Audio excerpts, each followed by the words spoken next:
cercle vertueux de libres penseurs.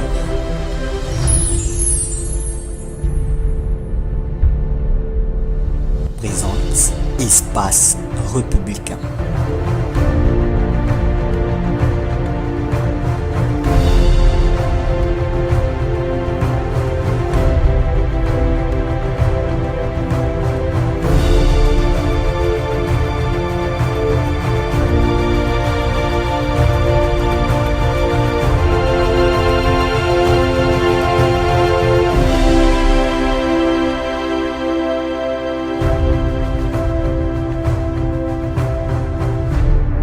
Espace républicain.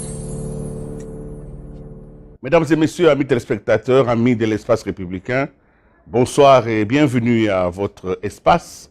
Cet espace que vous avez mis en place par la fidélité avec laquelle vous nous suivez, mais aussi surtout par la qualité de réaction que nous enregistrons de plus en plus aujourd'hui. Et nous sommes bel et bien en RDC, République démocratique du Congo, où partira cette émission qui est au cœur de l'actualité. L'actualité, vous la connaissez. L'arrangement particulier a été signé au Palais du Peuple. Évidemment, ça a été signé entre les parties prenantes à l'accord signé à la Senko. Tout de suite là, vous savez qu'il y en avait qui étaient là et d'autres qui n'étaient pas là. Le Congo, donc, est un pays de rendez-vous, des rendez-vous difficiles à mettre en place, mais des rendez-vous tout de même. Cet arrangement va ouvrir la voie à la mise en place du gouvernement dirigé par Bruno Tshibala. L'arrangement particulier, c'est les modalités de mise en exécution. Ce qui avait été décidé il y a déjà quelques mois, le 31 décembre 2016, à la Senko. Évidemment, le gouvernement de Bruno Tshibala devra rentrer venant vers l'Assemblée nationale et le Sénat pour être investi. Il va donc être investi devant l'Assemblée nationale et il va trouver sous sa table des dossiers majeurs, notamment les dossiers de la sécurité nationale, la sécurité des biens et des personnes pour que l'enrôlement, qui est un processus en cours, puisse bien se dérouler. Vous avez appris qu'on a effectivement un peu postposé les débuts de l'enrôlement dans certaines parties du pays, dans le Kasaï central, à cause de l'insécurité. Et nous allons donc revenir un peu sur ces défis-là. Nous allons aussi revenir sur un sujet qui a défrayé la chronique, c'est nos confrères de l'extérieur, Reuters, et qui ont publié dans le Figaro, je crois aussi, une enquête sur ce qu'on a appelé le scandale des passeports congolais. Et nous, la presse, nous en avons un peu eu aussi écho. Nous avons quelques éléments d'appréciation de ce dossier. Voilà, vous avez en clair la charpente. J'espère que le temps nous imparti va essayer de rencontrer l'essentiel de cette actualité très très abondante. Évidemment, la littérature est là, les livres sont là et Renaissance est revenue. Notre ami qui n'était pas là depuis 2 semaines vient de rentrer avec la dernière publication, Comment l'IDPS a déjoué les pièges du rassemblement en mettant à la une Bruno Tshibala. Geopolis a publié le courage d'avancer malgré. Forum des As a publié la signature sans la Senko du rassemblement limité. Prospérité a publié échec au Cheban, je crois, du chaos. Et les phares a publié, la majorité présidentielle et ses alliés ont signé. Voilà, chaque journal, prenant sa tendance, sa couleur, sa sensibilité, a quand même respecté le fait que quelque chose s'est passé au Palais du Peuple. Il y a eu effectivement signature de l'arrangement particulier. Les réactions, nous en avons eu dans tous les sens et nous allons essayer d'en comprendre les tenants et les aboutissants. Alors la question que je vous pose, et ils sont tous là aujourd'hui, sauf Jérôme Sekana qui est en déplacement. Vous les connaissez, je ne vais pas les représenter. La question que je pose directement à José Nawège pour commencer, c'est que avons-nous avancé par l'acte qui a été posé hier au Palais du Peuple, par la signature de l'arrangement particulier? Avons-nous avancé parce que tous n'étaient pas là? Oui, tous n'étaient pas là, c'est que certains étaient là. Voilà, je crois que c'est comme ça qu'il faut voir. C'est chez nous, Willy, vous avez commencé à le dire, ça a toujours été, l'histoire du verre à moitié vide ou à moitié plein. Ça a toujours été, chacun voit midi devant sa porte. Mais donc, ce verre, nous pouvons le voir à moitié vide, tout comme nous pouvons le voir à moitié plein. Parce que c'est vrai, quand nous disons tous n'étaient pas là, disons les choses très clairement, c'est que le rassemblement limité, le rassemblement que pilote le tandem Tshisekedi-Lumbi n'était pas là, n'a pas signé, ce sont les faits. Ok, mais une fois qu'on a dit ça, on le déplore même parce que n'oublions pas que le fil conducteur de tout ce qui s'est fait depuis depuis les centres interdiocésains, le fil conducteur, c'est bien le consensus. Et donc, si une force n'est pas là, c'est que quelque part, le consensus n'a pas été tout à fait au rendez-vous. Vous avez raison. Mais il faut reconnaître en même temps que si le rassemblement piloté par le tandem Tshisekedi-Lumbi n'a pas été présent hier jeudi au Palais du Peuple, mais la majorité présidentielle, l'opposition signataire de l'accord du 18 octobre, et une partie de la société civile, bien entendu, l'opposition du rassemblement qui siège à Kasavubu, qui s'appelle Rassemblement courant tshisekédiste, je ne vais pas me tromper dans la citation, tshisekédiste, humaniste, progressiste. Elle a signé par l'entremise de Olengankoy et Lisanga, et donc il s'est passé quelque chose. Maintenant, la question, c'est de dire ce qui s'est passé. Est-ce que c'est suffisant pour garantir l'avancée vers l'essentiel, à savoir l'organisation des élections? Là commence la mère des questions. Merci beaucoup. Bruno, vous allez nous faire une petite synthèse. Vous n'étiez pas tellement loin, hein? Ce n'était pas une plénière, mais c'était dans vos bâtiments. Vous avez quand même vos oreilles tendues. Et pour l'espace républicain, vous êtes quand même notre représentant dans les instances parlementaires. Qu'est-ce qui a réellement été signé? Parce que l'on a entendu même des bruits comme ça, des rumeurs qui faisaient accréditer que ce qui a été signé, ce n'est pas le texte d'origine et tout ça. Qu'est-ce qui a été signé et qui ont signé jusque maintenant que nous sommes sur le plateau?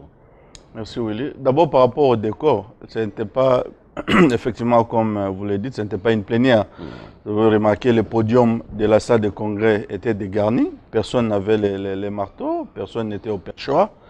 Les présidents du Sénat et celui de l'Assemblée nationale, qui étaient des représentants spéciaux, on va dire personnels du chef de l'État, étaient bien sûr dans des fauteuils un peu décalés, mais il n'y avait pas une sorte de qui sont pour, qui sont contre, motion incidentielle ou quoi. Donc c'était en dehors de l'ambiance générale de plénière. C'était en réalité une réunion politique, donc la signature d'un arrangement particulier entre les partis, dans une orientation fait privée, mais des partis qui devaient maintenant dessiner l'avenir des institutions publiques. Parce que cet arrangement particulier, y compris l'accord global, c'est un accord privé entre partis, mais ça influe sur l'évolution, le fonctionnement de l'État. Voilà pourquoi les députés nationaux et les sénateurs, en tant qu'élus du peuple, devaient être là comme des témoins privilégiés au nom de la population pour certifier et voir ce qui s'était passé.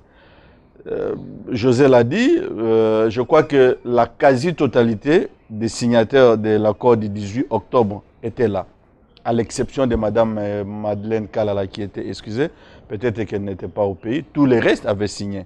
Maintenant, le problème c'était au niveau du rassemblement. Le rassemblement dans son volet originel avec, dans les négociations de la CENCO, ils étaient 11. En tout cas, selon les documents finaux qui ont été distribués, ils étaient 11. Sur les 11, 2 étaient là. On avait signalé au départ la présence ou le bruit de Moubaké, mais qui finalement, je crois qu'il a fait volte-face, il n'a pas signé. Les gens l'ont suivi, surtout au Congo, il a déclaré ce qu'il a déclaré, n'auront pas le temps de revenir. Donc, mais 2 des 11 signataires du rassemblement ont signé, en l'occurrence Olengankoy Joseph et Lisanga Bonganga Sayo Mokili. Alors, maintenant, la question de départ, est-ce qu'on a avancé, est-ce qu'on a reculé, c'est selon. Mais je pense qu'on a avancé de quelques pas. Peut-être pas une longue avancée, peut-être pas une distance significative, mais on a avancé parce que la signature de l'arrangement particulier change en ce que maintenant, la publication de l'équipe gouvernementale est imminente. Quand vous voyez les articulations de cet arrangement particulier, y compris l'annexe en termes de chronogramme, vous verrez que il était extrêmement important que cet arrangement soit signé avant qu'on finalise les choses, ne serait-ce qu'au niveau du fonctionnement du gouvernement, parce qu'au niveau du CENSA, il faut attendre la loi organique en tant qu'institution d'appui à la démocratie. Mais aussi, est-ce que c'était le même texte? Est-ce que le texte a subi une chirurgie? Je crois que nous étions ici dans cette émission la fois passée ou un mois avant, nous avions dit qu'au regard de l'environnement, de la météo sociopolitique du pays, il y a de fortes chances que même cet accord soit révisité, ne serait-ce que dans certaines de ses dispositions. Et c'est ce qui semble avoir été fait. Mais bon, nous sommes journalistes, nous devons être objectifs. L'arrangement particulier n'a jamais été finalisé. Donc c'était un projet de texte dans les pipelines. À partir du moment où ça n'a pas été signé, donc il était exposé à toute forme de chirurgie. C'est ce qui a été fait hier. Et bon, il n'y a que ceux qui avaient négocié à la Synco qui peuvent dire que si on a changé une virgule, si on a changé une demi-phrase, pourquoi on n'a pas précisé que le président du CENSA viendra exclusivement et clairement du rassemblement? Il n'y a que eux. Mais les communs des mortels qui n'avaient jamais vu cet arrangement public à la place publique, parce que ça n'a jamais été finalisé, ça a toujours été un projet. Merci beaucoup, Bruno. Merci. Diana, je voulais vous demander une question précise. On a déjà nommé un Premier ministre. Fallait-il encore signer l'arrangement particulier? À partir du moment où les résultats étaient déjà obtenus. Oui, tout à fait. C'est là où l'accord est différent de l'arrangement particulier. Si l'accord et l'arrangement particulier faisaient la même chose sur le même pied d'égalité, donc on n'aurait même pas besoin d'un arrangement particulier. Le Premier ministre ne relève pas de l'arrangement particulier. L'accord le précise clairement. Sinon, tout ce qui a été décidé dans l'accord, on devrait les amener dans l'arrangement particulier. Ils ont dit les élections en 2015, on devrait amener ça à la fin de l'année, on devrait amener ça à l'arrangement particulier. Un tel doit se présenter, on devrait amener tout ça, c'est-à-dire rediscuter encore l'accord. L'accord a été clairement, en ce qui concerne le Premier ministre, le Premier ministre sera présenté par l'opposition Rassemblement et sera nommé par le président de la République conformément à l'article 78 de la Constitution. Est-ce qu'on a encore besoin de ramener l'article 78 de la Constitution au niveau de l'arrangement particulier et discuter la Constitution? Non, les conditions de nomination sont déjà précisées dans l'accord. Si on respecte l'accord, on devrait respecter cette disposition que le Premier ministre ne soit pas totalement, ne soit pas concerné, surtout sa désignation et sa nomination, ne soit pas concerné par l'arrangement particulier du moment où l'accord est déjà précis à son sujet. Vous savez, maintenant je réponds à la question de savoir on avance ou bien on veut. Mais on avance vers où? Quelle est la destination? Pour savoir si vous avancez, vous faites du surplace, vous devez vous fixer un objectif. Tel que nous sommes là, en ce qui concerne, quel est l'avancement? Quel est l'objectif? L'objectif était-ce la mise en place d'un gouvernement?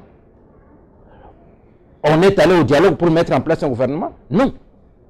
Le gouvernement, c'est une des conséquences de l'avancée. Donc, une des petites conséquences ne peut pas endiguer toute la marche. La marche, c'est que on voulait une gestion consensuelle. A-t-on avancé ou pas? On a avancé largement, surtout que le Premier ministre venant de l'opposition a été nommé. Alors maintenant, le gouvernement, on va se parler qui sera là, qui peut avoir tel comportement, quel comportement pour être au gouvernement. C'est ça, dans le cadre de l'arrangement particulier, qui doit donner combien, ainsi de suite. Là, on ne peut pas dire que, puisque nous attendions John Ngomba dans ce gouvernement, John Ngomba n'est pas là, on n'a pas avancé. Avec les autres, on ne peut pas avancer. Donc, on a largement avancé lorsque on a eu la Constitution, l'article 78, qui dit que le président de la République nomme le Premier ministre au sein de la majorité parlementaire. On a sauté, donc on a fait un bond. Et ceux qui étaient dans la majorité parlementaire ont accepté une concession extraordinaire. Donc c'est qu'on a vraiment avancé. L'accord, et vous savez, l'autre problème qui a été là, c'est celui de savoir pourquoi on quitte la Synco vers le Parlement. Mais monsieur Rami, et tout le monde a insisté, j'ai entendu un juriste de Tundura, pour ne pas le citer, que voilà, c'était un accord privé, et comment ça revient à l'Assemblée nationale? Et alors, si cet accord reste privé à la Synco, en quoi ça va m'engager moi? En quoi ça va engager José Naouej? Nous tous, ça va nous engager en quoi? Ils sont des privés qui se sont retrouvés là-bas. Et pour que justement ça redevienne une affaire de tout le monde, ça revient vers les institutions. Et il n'y a pas meilleure institution représentative que ceux qui ont reçu mandat du peuple. Le Sénat, qu'il soit les témoins. La Sénco a été élue par qui? Qui a élu les membres de la Sénco? Mais les membres du Parlement ont été élus. Mais pourquoi est-ce que malgré tout, la Sénco n'a pas été présente? Voilà, la Sénco pouvait ne pas être là. Mais c'est eux quand même qui ont conduit cet arrangement particulier jusqu'au point où ils ont cédé au président. Oui. Pourquoi est-ce que ont-ils été invités ou pas? Bon, je ne sais pas, ceux qui sont autour de ceux qui invitent peuvent nous dire. Mais je sais que, tout ce que je sais, c'est que la Sénco a joué, nous avons tous étudié un peu de chimie, a joué le catalyseur. Le catalyseur a modifié le produit, on n'en a plus besoin. Là, et les gens se disent, la Sénco va continuer, puisque la Sénco a reçu mission du président. Elle n'a pas reçu cette mission du Saint-Esprit pour dire que c'est une mission immanente qui est non. La Sénco a reçu cette mission du président de la République. La Sénco a terminé, la Sénco a été lucide et est allée remettre au président de la République, voilà, vous nous avez envoyé, nous sommes arrivés là. Bon, le reste, le président de la République n'est pas facilitateur. Le président de la République ne fait pas de bons offices. Et la Sénco n'a pas donné du travail au président. C'est ce que les gens semblent croire. La Sénco est venue demander au président. La Sénco va demander au président de quel droit? C'est le président qui avait donné mission à la Sénco. La Sénco est venue rendre compte. C'est au président maintenant. Il est président de la République. Jusqu'à présent, il ne fonctionne pas conformément à l'accord. Le président fonctionne conformément à la Constitution. Il utilise ses prérogatives constitutionnelles pour agir. J'entends même les gens dire que c'est l'accord. L'accord a été là pour qu'on ne viole pas la Constitution. Mais alors, qu'est-ce qui est au-dessus pour qu'on ne viole pas l'accord? Il faudra un autre accord au-dessus de l'accord pour que l'accord ne soit pas violé. Nous devons cesser d'être très naïfs sur ce point. Ce dossier doit revenir dans les institutions. On a même dit que l'accord là, c'est une sorte d'avenant à la Constitution. Mais alors? Et Lutundula a dit que cela, ça ne relève pas des compétences du Parlement, qui est le rôle de contrôle et le rôle législatif. Mais lorsqu'on dit que c'est un avenant, mais c'est une loi. Donc si c'est l'avenant à la Constitution est une loi. Alors ce qui est l'avenant à la Constitution, ça doit être une loi, ça doit venir de qui? De la Sénco. Il estime plus que la Sénco est plus dans le domaine législatif que l'Assemblée nationale. Je pense que on n'avance pas. Merci. On n'avance pas, c'est parce qu'il y a des gens qui ne veulent pas avancer. Et en lingala, on dit Freddy Mulumba, je vous sens un peu inquiet. Comme si finalement vous désespérez de la classe politique. Vous ne parvenez plus à avoir la joie que vous aviez au début, l'enthousiasme calotin, là, l'homme qui voulait que tout le monde aille dans le même bateau. Les hommes politiques, on ne peut pas les enfermer dans une même vision. C'est des êtres supérieurs quand même par essence. Même n'en déplaise votre critique régulière d'une classe politique médiocre. N'en déplaise. C'est vrai, elle est médiocre. Vous savez, Willy, la politique n'est pas un combat entre les biens et les mal. C'est un combat douteux entre les préférables et les détestables. On peut parler entre le moindre mal et le mal. Je pense que la difficulté, c'est à la classe politique congolaise. Quand il y a des difficultés à comprendre que quand on engage des négociations, on se fait des concessions. Donc ça débouche sur un compromis. Et jamais on peut atteindre le résultat à 100%. Mais quand on a atteint le résultat à 50, 70, c'est déjà meilleur. On avance. Donc ce qui s'est passé hier, moi je pense que c'est un grand pas. Il faut continuer parce que si on attendait, imaginez-vous, si on attendait ce qui n'est pas le dialogue de l'Union africaine, aujourd'hui on serait où? Les gens, les politiciens ici sont habitués à crier. Cette crise, ça date depuis, ça fait 27 ans. Je pense qu'on vient de fêter 27e année, le 24 avril. J'ai pensé qu'il y aurait un véritable débat dans l'opinion pour savoir pourquoi la crise, ça fait 27 ans, toute une génération. On ne peut pas continuer. S'il y a des politiciens qui veulent accéder au pouvoir, il y a les élections. je pense que ce qui est déjà fait, on parle aux élections, ceux qui ne sont pas dans les trains, hein, attendent des élections. Et de l'autre côté, je pense que le peuple a besoin de vivre. Notre population, regarde, ça fait 27 ans que les enfants n'étudient pas. On ne va pas laisser l'avenir du Congo dans les mains des aventuriers. Parce qu'ils discutent à tout moment. Et autre chose. Et quand vous regardez plus loin, il y a toujours ici, les hommes politiques portent des masques. Ce qui fait que tout pose problème. Quand on arrive pour trouver un compromis, vous attendez, non, ça n'a pas marché. Mais je pense que l'histoire est là du temps de Mobutu. Combien de fois on a négocié? Ça aboutit à quoi? Est-ce qu'on devrait encore commettre les mêmes erreurs?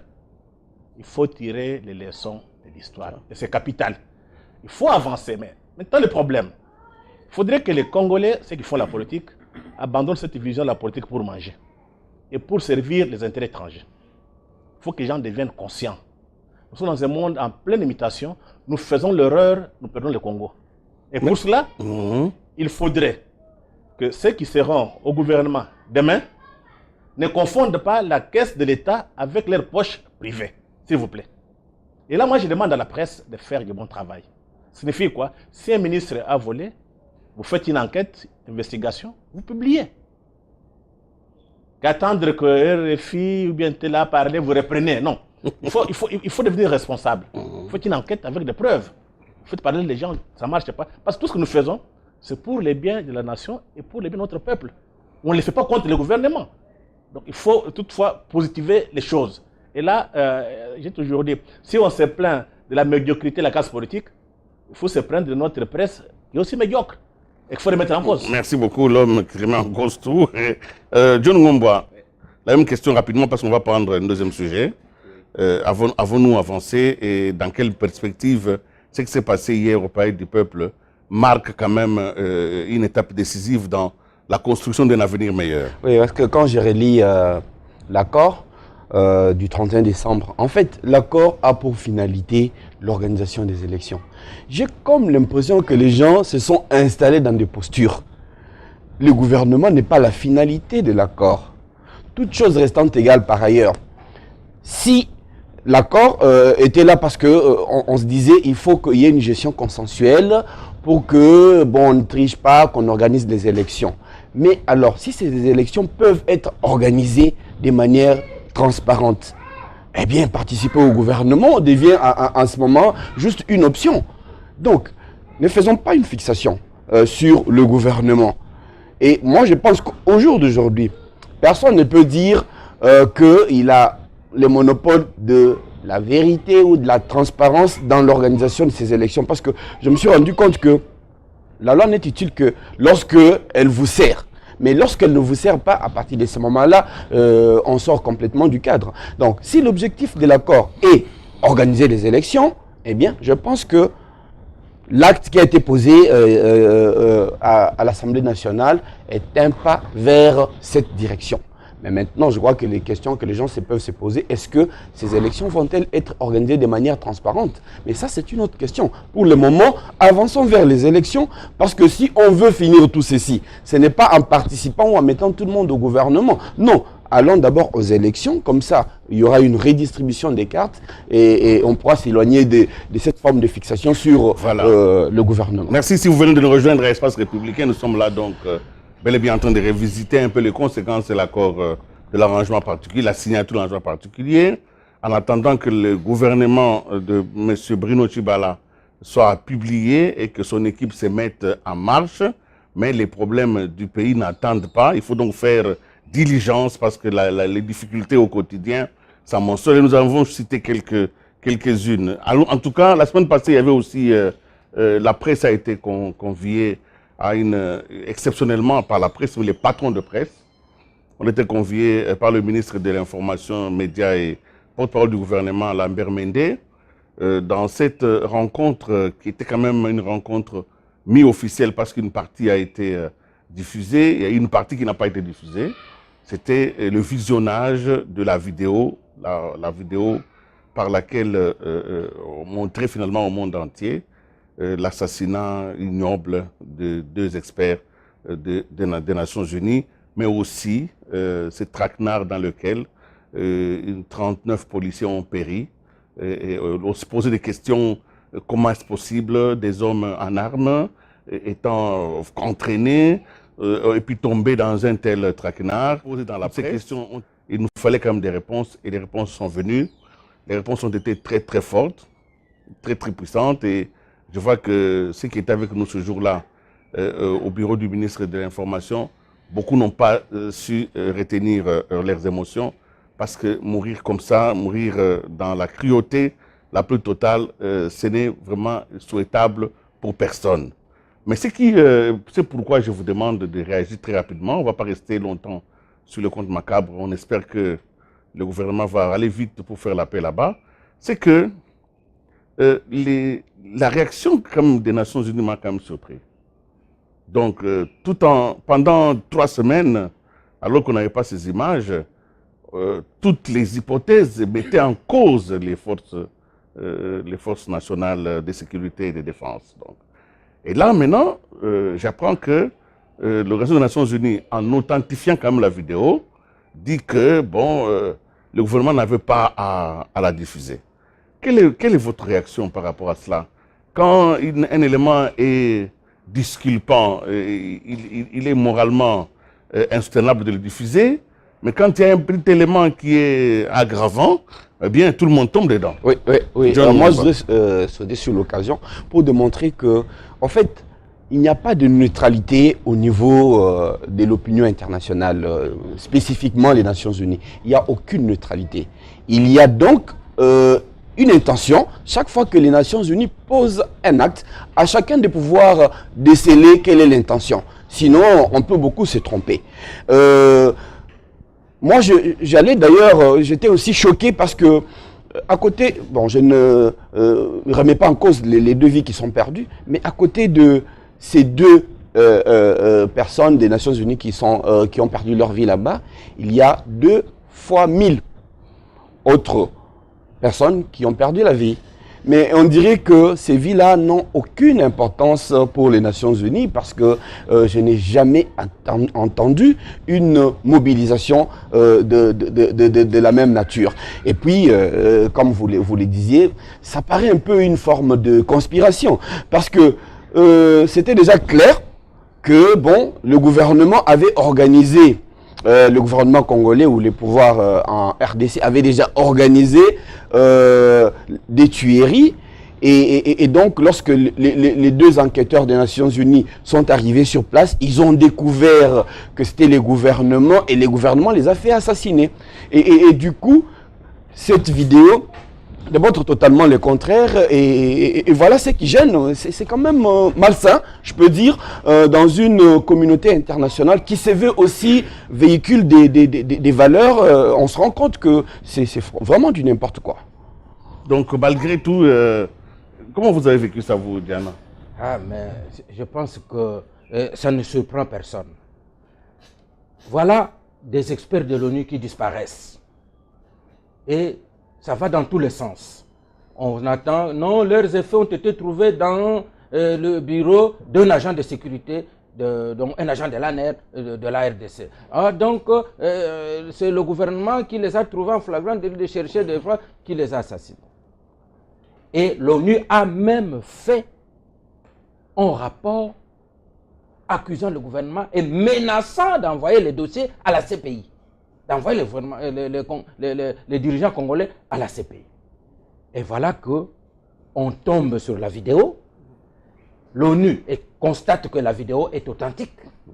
Mais pourquoi on l'a diffusée et elle générait l'enquête? Ça gêne quelle enquête? Le gouvernement congolais et l'ONU sont-ils ensemble dans une même enquête?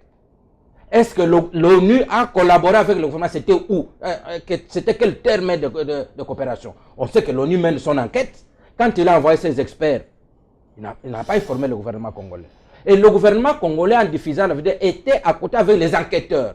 Ce sont les enquêteurs qui ont estimé, à l'étape où ils sont arrivés, cette diffusion ne nuira pas à leur enquête. Nous l'avons entendu. Alors, l'enquête qui est gênée, c'est quelle enquête? De l'ONU ou bien du gouvernement congolais? Donc ça n'a pas été médiatisé et nous n'allons même pas. Simplement, je reviens vers José Nawej. j'ai l'impression qu'il y a quand même un choc d'agenda. Un choc d'agenda puissant dans ce pays, au point que les gens qui sont censés être ensemble, travailler ensemble, pour un objectif commun, ne le font pas. Et ce cas est symptomatique d'un malaise.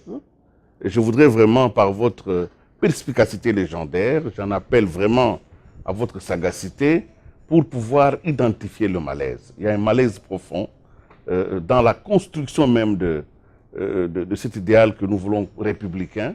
Parce que si on remet en cause même les forces armées d'une nation, c'est qu'en réalité, ce que l'on met en cause, c'est son intégrité même. Louis et Willy, poser la question en ces termes-là, c'est déjà y répondre. Tu as répondu en partie à la question, tu es presque sur le point de toucher les hic du problème. Je crois que nous devons d'abord, par rapport aux images que nous avons vues, nous devrions nous garder d'entrer dans ce qu'on appelle la surenchère victimaire. Nous, on a eu plus de victimes que telles, etc. Toute mort est à déplorer. Quelle que soit la personne qui est décédée, dans ces conditions-là, toute mort est à déplorer. Il ne faut pas faire une hiérarchie victimaire de ce côté-là, c'est moralement malsain. Mais maintenant, j'ai entendu, si on doit faire l'analyse de contenu, le mot ONU 1000 fois ici. Oui, c'est l'ONU. Mais quand nous parlons de l'ONU, nous devrions définir, donner un contenu à l'ONU. C'est quoi l'ONU? L'ONU a été créée dans quelles conditions? Quels sont les ressorts de l'ONU? Quand nous parlons de l'ONU, nous mettons là-dedans, j'imagine, les Burkina Faso comme la Guinée-Conakry, etc. Mais l'ONU, c'est d'abord le Conseil de sécurité. L'ONU, c'est d'abord dans ce Conseil de sécurité les puissances dominantes par rapport à notre continent. En fait, les puissances qui se sont partagées l'Afrique. N'oublions jamais ça. Et donc, l'ONU est connotée dès le départ. Ne prenons pas l'ONU comme une organisation où tous les États seraient égaux, mais c'est faux. Mais justement, si de plus en plus de pays, Freddy connaît ces choses-là, des puissances émergentes, en appellent à la réforme du Conseil de sécurité pour le rendre, disons, en adéquation avec le monde actuel, c'est parce que précisément, il y a une césure importante. J'ai presque envie de dire, il y a plus qu'une césure, il y a une contradiction importante entre le visage de l'ONU d'aujourd'hui, on n'est pas en 1945, et la réalité du monde tel qu'il est. Et pour revenir à nous, ça ne commence pas aujourd'hui, ça ne date pas d'aujourd'hui, Willy, il y a l'ONUC. Mais l'ONUC, c'est quoi? Quand les Nations Unies arrivent ici, à l'aube, au seuil de notre indépendance. Mais les Nations Unies arrivent ici avec un agenda très clair. L'agenda officiel, c'est un gouvernement qui nous appelle, comme aujourd'hui, il y a toujours un accord de siège, un gouvernement qui nous appelle, nous voulons ramener la paix dans ces pays-là. C'est un agenda très très sympathique, très généreux. Mais le problème, ce n'est pas l'agenda qu'il y a sur la table. Le problème, c'est l'agenda qu'il y a sous la table. Sinon, Lumumba ne serait pas mort. L'ONU est venue officiellement pour remettre de l'ordre, mais en réalité, les puissances constitutives de l'ONU sont venues pour empêcher ce pays, empêcher, je mets entre guillemets, je me situe de leur point de vue, de tomber dans les girons communistes, dans les girons soviétiques en l'occurrence à l'époque. Merci beaucoup, José. Je vous ai laissé un peu de temps et vous l'avez touché du doigt. Évidemment, il y a donc un problème le régime actuel n'est plus accepté par un certain nombre de puissances parce qu'apparemment, ils ne règlent pas leur agenda à eux. Alors, c'est pourquoi je m'en remets un peu à Bruno Mbolisson, toujours par rapport à cette question. Alors, comment on va s'articuler? Si vous avez en face de vous des partenaires censés vous accompagner dans les programmes de développement, dans les programmes même des élections, mais si chaque jour ou chaque instant, ils font la comptabilité de ce qui doivent vous couler, parce qu'en fait, et la recherche même des éléments, ce qu'on dit ici, une enquête à charge. Si je comprends bien, c'est même le troisième sujet, nous allons voir que c'est une enquête à charge. Le gouvernement, que va-t-il faire? Que faut-il faire? Il faut abdiquer? Le gouvernement doit s'adapter. Le Conseil de sécurité, c'est vrai, il y a une domination des superpuissances, spécialement ceux qui sont des membres permanents de ce Conseil de sécurité, mais il faut s'adapter. Le gouvernement ne peut pas rompre la coopération avec la communauté internationale. Parce que pour rompre la communauté internationale, derrière ces superpuissances, il y a des moyennes puissances, il y a des petites puissances, et ça sera difficile. Le gouvernement doit s'adapter. Je crois que le gouvernement a le droit de se défendre et de faire en sorte que sa voix, sa vision de choses, la voix de la vérité... C'est pour ça que Léonard Tchouek-Kitoundou est allé en Russie. Oui, ben il faut rencontrer les grands de ce monde. Parce que plus vous vous isolez, vous vous exposez. Il faut aller là où on monte les complots, là où on trace les lignes du monde. Mais il y a dans cette question, Willy, si vous permettez un peu d'accolade, moi ce qui me fait peur dans tout ça, c'est la banalisation de la mort. Et je crois que sur ça, le gouvernement a le droit d'imaginer des mécanismes pour essayer de crypter la circulation des images rouges qui sont aujourd'hui à la portée même des enfants.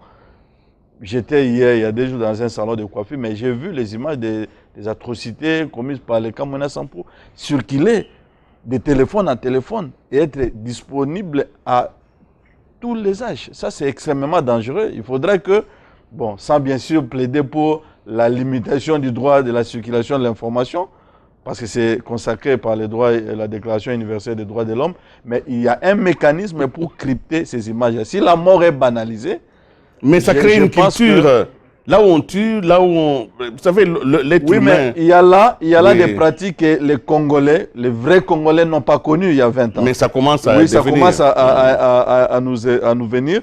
Je ne sais pas si c'est importé d'où, je ne vais pas citer des pays limitrophes, mais ça devient extrêmement dangereux. Donc, demain ou après-demain, on va assister à des dépiéçages des grands responsables parce qu'on a galvanisé les esprits, on a banalisé la mort. C'est extrêmement dangereux. Dans ce contexte-là, vraiment, je sais que vous avez publié, le Premier ministre est là, dans ce contexte-là, d'une agressivité visible. Hein?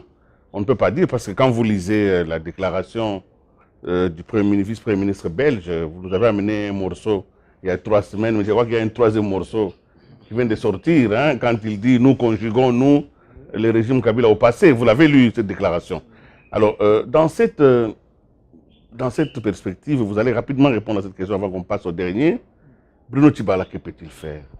Oui, avant de parler de Bruno Tshibala, je pense que notre ami a parlé de l'ONU. Je ne sais pas si vous avez vu ce qui s'est passé à Kananga. C'était au même moment, avec ce qui s'est passé avec Mandasemi, avec Bundia Congo, le conflit, Balouba. Les pygmées. Nous avons fait une émission autour de ça. Et puis, vous avez vu M23 émerger. C'était quelques jours avant la fin avant le renouvellement du mandat de l'ONU. Ce ne sont pas des faits du hasard. Parce que les autres pensaient, savaient très bien qu'on allait réduire le nombre de casques bleus chez nous. Et c'est arrivé. Maintenant, je pense que la question qu'il faut se poser est la suivante. L'ONU va partir. Dans quelles conditions l'ONU va... Dans quel état l'ONU va laisser le Congo? C'est la question de fond. Je pense que ce qui se passe ici, nos amis occidentaux ne sont pas des enfants de cœur. Ils veulent donner l'impression au monde entier que ce pays est trop grand. Les élites ne sont pas capables de la gérer. C'est le fond du problème. On traite une information négative sur le Congo. Il ne faudrait pas que les Congolais soient contents. C'est pour détruire le Congo. En disant, ces gens, ça fait 27 ans, ils ne se mettent pas d'accord. Qu'est-ce qu'il faut? Il faut les couper. On va les couper comment? Quand l'ONU va partir. Rappelez-vous, l'ONU était ici en 1960. Il est parti avec l'ONUC. Il est parti dans quelles conditions? Quand Mobutu a fait un coup d'État. Donc l'Occident est parvenu à mettre quelqu'un de leur au pouvoir. C'est ce qu'ils cherchaient. On a écarté Lumumba et les autres. Tous les patriotes ont été écartés. On a mis un mercenaire. Quand vous prenez partout l'ONU est passé, il y a toujours une solution. Dans notre cas, c'est la balkanisation. J'en parle, les gens sont inconscients. Le jour où l'ONU va partir, nous risquons de perdre ce pays ici. C'est comme ça qu'on est en train de réveiller toutes ces Effectivement, crises identitaires. Oui, non, c'est trop grand, ça ne marche plus. Ce sont des petits royaumes, il faut qu'ils se coupent. Ça menace la paix dans les grands lacs, il faut les couper. C'est ça leur vision. Mais je pense que la solution, pour moi, je peux conseiller à notre ami Tshibala, le Premier ministre, il faut engager un combat. Les Angolais sont parvenus à chasser l'ONU. Le jour où on a chassé l'ONU, On a neutralisé Savimbi. Hein. Aujourd'hui, l'Angola est debout.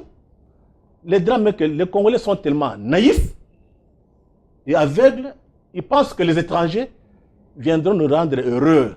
C'est le drame ici. On a des élites aliénées qu'il faut les arrêter très rapidement. Voilà, nous allons répondre avec vous, John Ngombois, dans cette construction des éléments à charge, parce que si le mot d'ordre tel que l'a dit Freddy et peut-être tel que l'a dit José, c'est coûte que coûte salir les régimes du président Kabila et le conjuguer au passé, coûte que coûte, même sans les élections, même sans le peuple, hein, parce qu'il faut absolument qu'on mette en place des hommes au service d'un agenda que l'on devra découvrir plus tard. Tout cela est beau, tout cela est bien, mais tout ceci ne nous donne pas, à nous le peuple, les voies de l'espérance. Alors je prends le dernier dossier qui va rapidement être traité. C'est lui qui a été écrit, on a parlé de scandale des passeports biométriques, en disant que, évidemment, des hommes proches du président seraient impliqués dans la mise en place de cette procédure, en prenant comme ça sur eux beaucoup d'argent sur ces passeports. Ça a été publié par Reuters, un média quand même crédible, mais nous l'avons lu et vous avez aussi lu. Nous sommes quand même inquiets parce que si les médias internationaux, dont la fiabilité était presque devenue pour nous des médias qui étaient devenus presque pour nous on appelait même ça des agences de presse. Hein? C'est-à-dire que les faits là-bas sont sacrés. S'ils l'ont publié, c'est que c'est exact. Si le doute entre jusque dans ces niveaux-là, c'est que les complots est détaillé. Alors, John Ngombois, vous avez pu réunir quelques éléments d'information. Oui, effectivement. Moi, je pourrais comprendre que les communs mortels puissent lire ces documents au premier degré et l'accepter. Là où je suis un peu gêné, c'est que des confrères ont repris largement ces extraits sans se donner la peine de se faire leur propre conviction. Parce que là, nous nous trouvons en plein journalisme d'investigation, d'une part. D'autre part, aujourd'hui, on a évoqué la communauté internationale, mais la communauté internationale, elle est assise sur quoi? Mais c'est sur les médias internationaux. Ils ne sont pas aussi neutres que ça, parce qu'en réalité, ils sont les véhicules d'une pensée qui est à ce niveau-là. Et donc, ce qui relativise tout. Et je me suis rendu compte, en fouillant un peu simplement, que Reuters a produit une enquête bâclée totalement. Parce que moi, je me suis donné la peine d'appeler l'une des personnes citées par Reuters, je ne vais pas la citer, je l'ai appelée. Et la personne a décroché le téléphone et m'a donné la version. Mais quand on lit, Reuters évoque des difficultés. Je ne pense pas que j'ai plus de moyens que Reuters pour pouvoir entrer en contact avec les différentes personnalités. Ben, voilà tout simplement ce qu'il y a.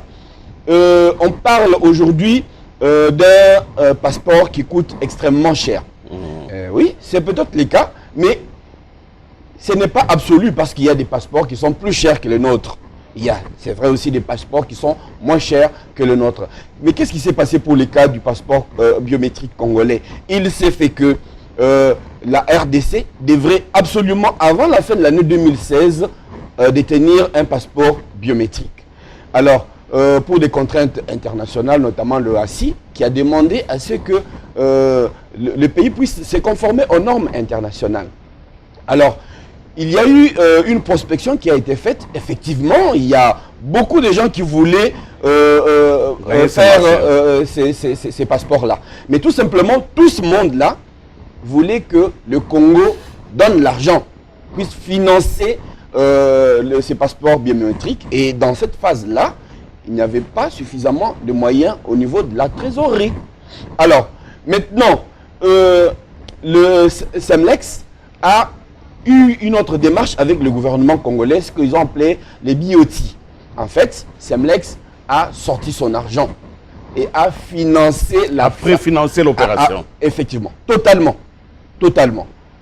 Alors, SEMLEX a convenu avec le gouvernement congolais qu'au fur et à mesure de la vente des passeports, SEMLEX rentrera dans ses frais.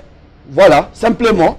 Alors, il y a eu une délégation officielle congolaise qui est partie jusqu'en Lituanie. Parce que SEMLEX, c'est certes une société belge, mais qui a déplacé une bonne partie, délocalisé une bonne partie. Comme c'est le cas aujourd'hui en Europe. Oui, on va là-bas parce que ça coûte moins cher en Lituanie. Et la délégation officielle a bien vérifié que non seulement Semlex a pignon sur rue, mais Semlex rend service à énormément d'États, entre autres beaucoup d'États africains, en ce qui concerne les permis de conduire, les cartes d'identité, les passeports, ainsi de suite. Et il a été permis à cette délégation d'aller au Mozambique pour aller vérifier comment Semlex travaille avec ces pays. Et ils sont allés au Mozambique, ils ont vérifié la conformité et tout, et tout, et tout. Voilà donc que la machine est lancée et que on a commencé à imprimer le passeport. Mais il était donc évident qu'à partir de ce moment-là, comme Semlex, qui est un privé, a financé l'argent, il devrait récupérer son argent le plus rapidement possible. Ce qui fait que ce passeport est à ce prix-là, simplement. Alors, quand on a entendu toutes ces choses qui ont été racontées par Reuters et que des confrères ont gobé ça sans se donner la peine, parce que la plupart des gens cités dans cette enquête, c'est des gens qui sont à leur disposition. On ne s'est pas donné la peine de vérifier. C'est là que moi je trouve qu'il y a un danger. Freddy a évoqué la médiocrité au niveau de la presse. C'est pas que la presse, c'est pas que la classe politique. Nous sommes aussi concernés par cette responsabilité. Nous devons aussi prendre conscience des enjeux, parce que je me rends compte que nous nous limitons simplement parfois sur une interview, un reportage, un coupage, et parfois les enjeux sont bien au-delà, de ceci. Mais Diana, c'est quand même étonnant qu'on en soit arrivé à citer les membres de la famille présidentielle. Le président Kabila et sa famille auraient pris finalement toutes les parts du marché. On en parle régulièrement et toute situation nouvelle qui arrive, ils doivent être incriminés. Comment vous voyez ça? Oui, Willy, je partirai de ce fait. D'abord pour refuser que, devant ces faits, le gouvernement ne doit pas s'adapter. C'est-à-dire la RDC ne doit pas... On ne s'adapte pas à une injustice, Bruno. On doit la combattre. Et je dis ceci. Vous allez vous rendre compte que le dossier des passeports entre en vigueur dans la même période. Au même moment qu'il y a des fausses communes, on est revenu sur Maluku, on est revenu tout ça, pour aligner les histoires, pour aggraver la situation pendant cette période si précise. Cela veut dire quoi? Qu'il y a quelque part un groupe qui travaille. Et c'est ça qu'il faut dire au gouvernement. Pendant que nous résolvons des problèmes de jour au jour, il n'y a aucune stratégie permanente de lutte contre toutes ces histoires-là. Nous serons à la défensive comme nous. Je dirais ceci à propos de cette enquête. On croit d'une maison sérieuse. C'est une enquête la plus bâclée, comme l'a dit John. Pourquoi?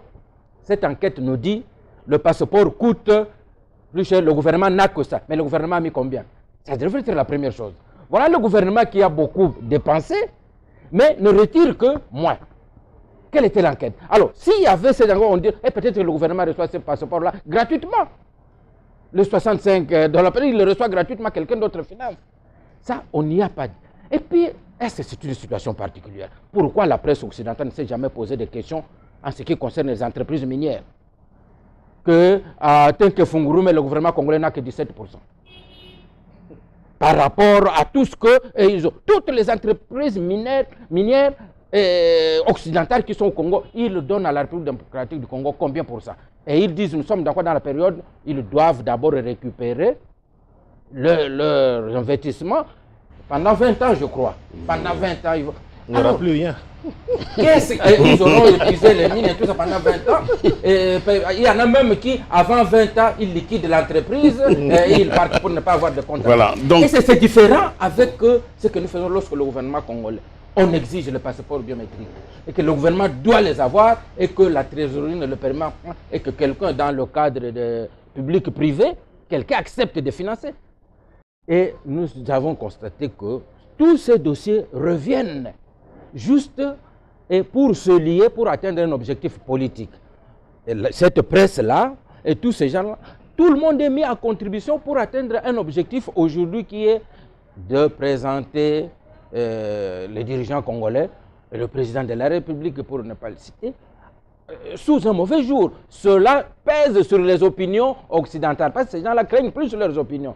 Quand l'opinion dit, ah non, mais cet homme-là, vraiment, ce n'est pas possible, il tue son peuple, il fait ceci, il s'enrichit, il fait cela, toute sa famille est partout. Alors à ce moment-là, quand ils feront leur coup, personne dans l'opinion ne va s'agiter, on va dire, ah bon, c'est bon débarras. Alors tout cela est mis à contribution, mais que nous soyons à la défensive, voilà qui est dangereux. Voilà, merci beaucoup. Nous allons essayer de revenir un peu au sujet principal, celui de la perspective d'un avenir meilleur. Ce plateau est toujours un plateau optimiste, mais je vous ai senti aujourd'hui quand même un peu secoué par les coups, mais nous devons être debout pour le peuple, pour avoir le courage d'avancer. Et c'est peut-être pour ça que je vais vous demander, chacun de vous, très rapidement, de construire l'avenir, de construire rapidement ce qu'il convient de faire. Faut-il encore, et j'ai compris que l'arrangement particulier restait encore un document ouvert. Et que ceux qui ne l'ont pas... Mais dans le cas où les autres estiment que ce n'est plus possible, comment la machine peut rester en place pour que l'essentiel, ici John Lungomba l'a dit, soit préservé, notamment le chemin critique vers les élections. Alors vous avez chacun de vous une petite minute pour conclure cette émission. Je ne sais pas, je vais commencer par Freddy. Oui, Willy, je pense qu'il ne faut pas être naïf. L'Occident est en faillite, l'Europe en particulier. La Grande-Bretagne va quitter l'Union européenne, je pense qu'ils ont déjà déclenché. Et là, ça devient intéressant de relire l'histoire de 1885. C'est à cause des compétitions entre des États en Europe qu'on a eu la colonisation et qu'on a eu le partage de l'Afrique. Il ne faut jamais oublier ça. Aujourd'hui, l'Europe qui était en faillite, le seul pays qui est en bonne santé, c'est l'Allemagne. Nous risquons de voir tous ces pays en faillite venir chercher leur bilanga en Afrique. Et il y a un risque qu'on puisse retoucher encore les frontières de l'Afrique. Il y a un risque qu'on puisse nous recoloniser. Mais cette fois-ci, avec le consentement de nos élites aliénées qui voient dans la vie la mangeoire. C'est ça le drame de notre pays et de l'Afrique. Il faudrait que les gens se réveillent très rapidement, puissent se réarmer moralement en lisant Lumumba, en lisant Kwame Nkrumah, en lisant Che Guevara, en lisant qui encore tous les grands penseurs africains, panafricains qui sont battus pour la liberté. Donc nous entrons dans un autre processus. Une deuxième émancipation est ouverte. Donc au lieu de pleurer, de passer tout le temps dans des conditions, dans des débats inutiles ici, nous devons nous préparer déjà à affronter les grands défis, à se battre, pour qu'on ne puisse pas retomber dans la recolonisation. Nous ne le faisons pas. Nous serons des esclaves sur notre propre continent, et en particulier le Congo va disparaître. Merci beaucoup. Diana? Oui, je pense qu'on doit prendre l'arrangement particulier du côté qui nous avance réellement, c'est du côté de voir qui sera où pour faire quoi, pour nous éviter des ministres qui seront au bureau pour faire la porno, ou des ministres ou des DGA qui débarquent dans le bureau de son DG comme si on entrait dans les toilettes, même dans les toilettes on toque, et là pour créer des incidents, des ministres qui en fait vont dormir, comme l'a dit le président de la République. Il faut faire partir des dormeurs. Il faut des conditions vraiment drastiques pour que l'on puisse avoir un gouvernement face aux enjeux. Les enjeux sont terribles. Alors il faut des hommes pour surmonter ces enjeux. Et ce sont des hommes-là, ce sont des vrais animateurs. Nous l'avions dit avant le gouvernement Badibanga, mais malheureusement nous avons vu qu'il y a beaucoup de paresseux qui sont centrés là-bas. Un ministre... mais je vais le citer que... Non, s'il vous plaît, pas de nom. Voilà. Pas de nom ici. Un ministre qui sillonne va promettre partout, il visite, le gouvernement va vous aider. Le gouvernement va vous allez aider avec quel budget? Merci. Alors, là où il doit produire les moyens, ou quand on a présenté le budget, nous allons produire autant. Merci Diana, merci beaucoup. Bruno, parce qu'il vous a cité. Non, je suis content que Diana m'ait rejoint dans ces explications parce qu'apparemment il m'a mal compris au départ. Quand j'ai dit que le gouvernement doit s'adapter, s'adapter signifie changer de comportement par rapport aux circonstances. Si vous avez une diplomatie décorative, vous devez avoir une diplomatie agressive. Willy a parlé tantôt de chez Okitoun. C'est ça, s'adapter. Et je crois qu'on a pris beaucoup de temps dans l'accord global, dans l'arrangement particulier. Maintenant, il faut passer à son application. Le Premier ministre Bruno Tshibala doit comprendre que le rassemblement délimité ne viendra peut-être pas. Il y a une forte probabilité, à 98%, comme on est habitué à le pourcentage, qui ne viennent pas signer cet arrangement particulier, qui ne rentrent pas au gouvernement, qui choisissent la voie de l'opposition pendant cette transition qui nous mène vers les élections. Mais il faut résoudre les problèmes de la population. La population ne va pas pardonner à un gouvernement tout simplement parce qu'il est issu des arrangements, mais si le dollar continue à grimper, aujourd'hui 142, demain 150, au mois de juillet 200, non. Il faut résoudre ces problèmes-là, il faut résoudre des problèmes sécuritaires. Aujourd'hui, vous avez vu, la CENI a mis un stop par rapport à l'enrôlement dans les Grands Kasaï. Il ne faudrait pas que demain ou après-demain, on accuse Nanga, la CENI et les autres de génocide politique, d'avoir favorisé la réduction sensible du poids politique du Grand Kasaï dans les institutions, parce que ça se paye cash. Il faut travailler dans ce sens-là pour redresser les tableaux socio-économiques afin qu'il y ait une sorte de stabilité, d'accalmie, hein, pour que les choses avancent et on organise les élections. C'est ça le défi de Tshibala. Oui, je pense que justement dans le même sens que Bruno Mbolisson, l'autre Bruno Tshibala, il a fait un choix qu'il doit assumer aujourd'hui. Et je pense que il ne va pas falloir extrêmement beaucoup de choses pour pouvoir réussir ce que moi je considère comme ces deux objectifs principaux. Préparer les élections et en urgence s'occuper du social de la population. Je pense que tous les arrangements particuliers du monde, tous les accords, ceci, devraient se résumer à ça. Quand on peut réussir ces doubles enjeux, je pense que même si on n'est pas sorti de la cuisse des Jupiter, on peut quand même être satisfaisant. Encore qu'il faut-il lui sortir quand même d'une cuisse favorable.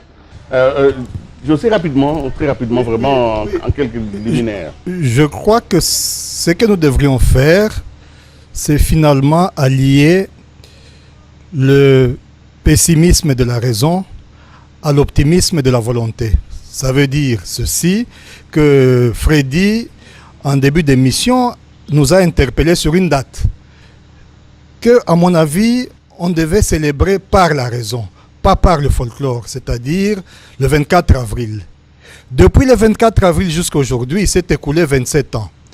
Et si vous révisitez cette période, vous vous rendez bien vite compte que nos crises se ressemblent comme deux gouttes d'eau. C'est exactement le même modus operandi. Nous allons à des négociations, ces négociations débouchent sur un accord, partage du pouvoir, le pouvoir face à une opposition, une partie accepte, une autre n'accepte pas pour le coup d'après.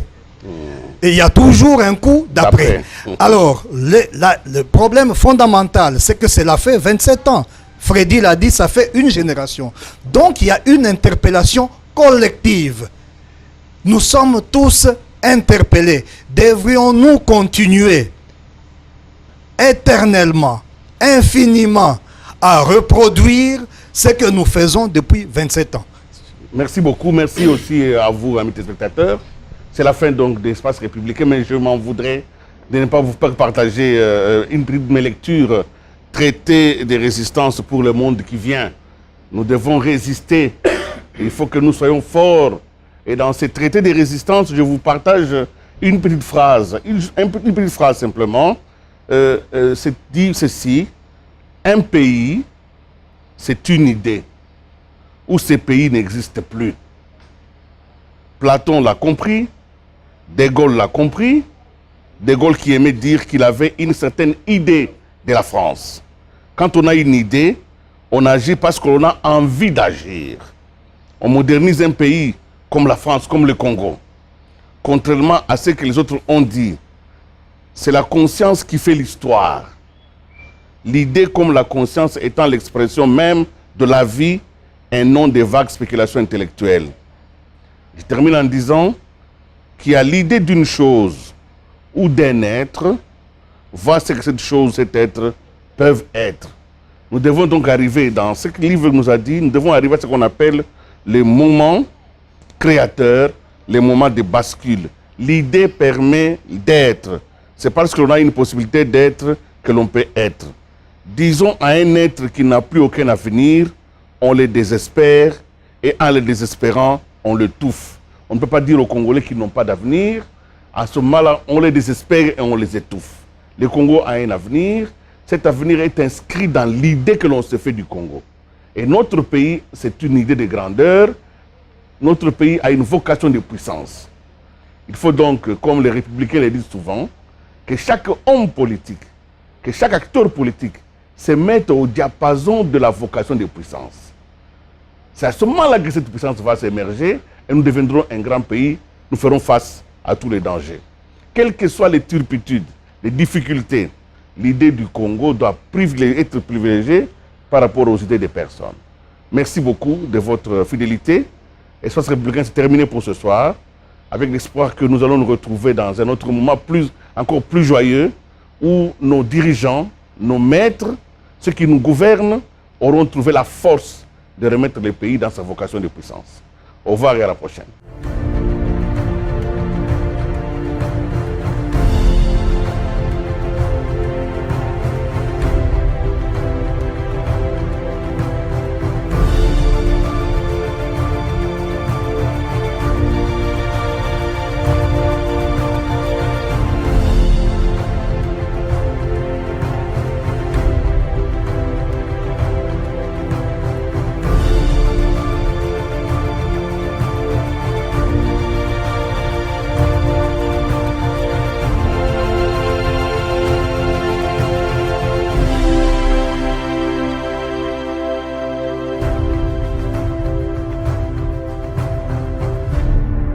Espace républicain.